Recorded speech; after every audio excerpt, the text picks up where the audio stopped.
একটা স্বস্তির বার্তা নিয়ে আসবে। আমি আপনাদের অত্যন্ত আনন্দের সঙ্গে জানাচ্ছি যে আমাদের দলের ভারপ্রাপ্ত চেয়ারম্যান, আমাদের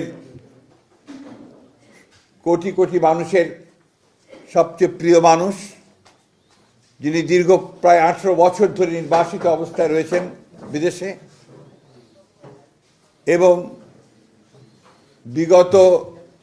প্রায় এক যুগ ধরে তিনি গণতান্ত্রিক আন্দোলনকে নেতৃত্ব দিয়েছেন এবং আমাদের দলকে নেতৃত্ব দিয়েছেন এবং আমাদের যে গণতন্ত্রের উত্তরণের যে ছাত্রগণ অভ্যুত্থানে নেতৃত্ব দিয়ে আমাদেরকে সাফল্যের দ্বার প্রান্তে পৌঁছে দিয়েছেন। আমাদের সেই সংগ্রামী নেতা, এই দেশের গণমানুষের অত্যন্ত প্রিয় মানুষ জনাব তারেক রহমান, আমাদের দলের ভারপ্রাপ্ত চেয়ারম্যান,